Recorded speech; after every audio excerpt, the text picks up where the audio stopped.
visage de la chaîne L'Équipe, Karine Galli suit l'actualité du ballon rond depuis une quinzaine d'années. Si elle a son avis sur la place de femme dans le métier, la journaliste de 38 ans nous a aussi fait des confidences sur sa relation avec Giovanni Castaldi. Karine Galli est devenue, au fil des années, une figure incontournable des médias sportifs français. Présente sur la chaîne L'Équipe depuis 2016, la journaliste sportive s'est perfectionnée auprès des spécialistes, jusqu'à s'imposer dans les bandes de Grégory Asher ou d'Olivier Ménard.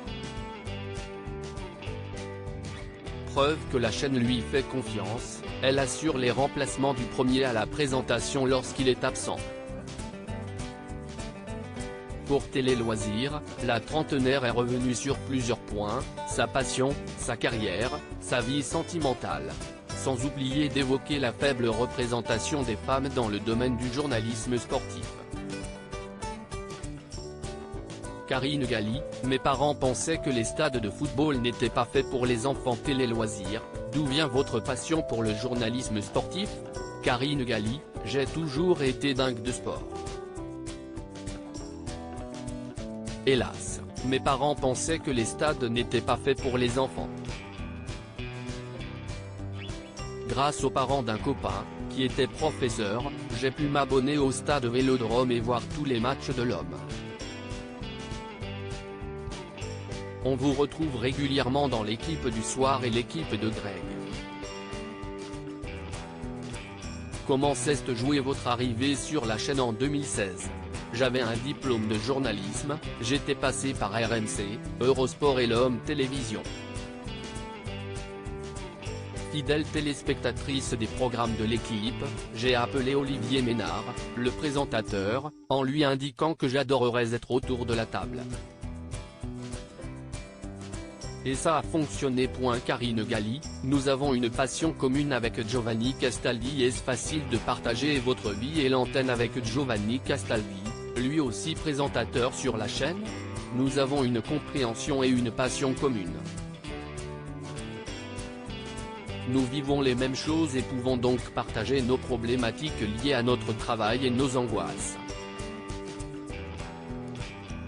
Chez nous, on ne se dispute pas pour savoir ce que nous allons regarder à la télévision, elle rit. Un rapport récent de l'Arcom pointe la sous-représentation des femmes à la télé et dans le domaine du sport. Qu'en pensez-vous? Je préfère entendre parler de compétences plutôt que de genre et de parité absolue. Je ne sais pas si beaucoup de femmes n'ont pas accès au métier à cause de leur sexe. En revanche, si une femme très compétente est bloquée parce que c'est une femme, là c'est grave. Et si est-il un problème? Et si, en termes de temps de parole, elles ne sont là que pour faire joli dans le décor, je ne cautionne pas.